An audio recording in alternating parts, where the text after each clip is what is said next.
नमस्कार, मी अविनाश जाधव, मनसे ठाणे पालघर जिल्हाध्यक्ष। काल मी माझ्या ठाणे आणि पालघर जिल्हाध्यक्ष पदाचा राजीनामा दिला होता आणि तो देण्याच्या मागचं माझं उद्दिष्ट असं होतं की ठाण्यात मनसे ठाणे पालघरमध्ये एकही आम्ही जागा निवडून आणली नव्हती आणि त्याची नैतिक जबाबदारी माझी आहे, तो म्हणून मी तो राजीनामा दिला होता।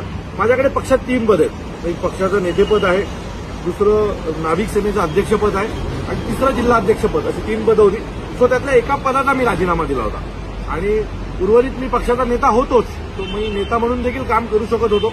परंतु आज सकाळी मला सन्माननीय राजसाहेबांनी बोलवलं होतं आणि सन्माननीय साहेबांनी मला पुन्हा आदेश दिलेला आहे की ठाणे आणि पालघर या दोन्ही जिल्ह्याची जबाबदारी तुझी आहे, तुला जिल्हाध्यक्ष म्हणून तिथे काम करायचं। मी याच्या आधीही सन्माननीय राजसाहेबांच्या प्रत्येक आदेशाचं पालन केलं, आयुष्यात पुढे देखील सन्माननीय राजसाहेबांच्या सर्व आदेशाचं पालन करणार आहे आणि आज देखील साहेबांनी जो मला आदेश दिला त्याचं मी पालन करणार आहे। सन्माननीय राजसाहेबांनी मला राजीनामा हा वगैरे असं काही नसतं, असं साहेबांचं वाक्य होतं।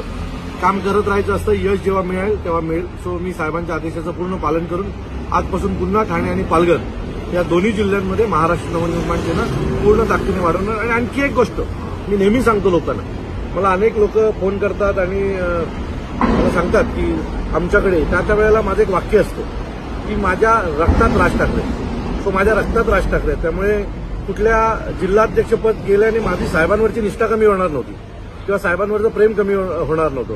मी नेते म्हणून किंवा नाविक सेनेचा अध्यक्ष म्हणून किंवा महाराष्ट्र सैनिक म्हणून त्याच जोशात काम करणार होतो।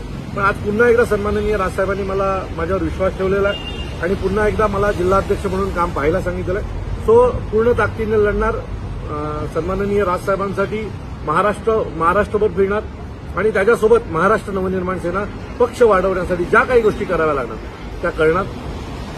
ज्या महाराष्ट्र सैनिकांनी काल दिवसभर सोशल मीडियावर असतील, मला फोनच्या माध्यमातून असतील, राजीनामा देऊ नका वगैरे जे सांगितले होते किंवा मी त्यांच्यासोबत राहिलो पाहिजे अशी प्रत्येकाची, त्या सर्व महाराष्ट्र सैनिकांचे मी मनापासून आभार मानतो। माझ्या पक्षातल्या अनेक नेत्यांचे मी आभार मानतो की ज्यांनी ही सगळी घटना घडल्याच्या नंतर ताबडतोब मला फोन करून तू एकटा नाहीस, आम्ही सगळे जबाबदार आहोत, आपण सगळे एकत्र राहिलो पाहिजे आणि सन्माननीय राजसाहेबांची ताकद वाढवली पाहिजे अशी प्रत्येकाची इच्छा होती, माझी इच्छा तीच आहे।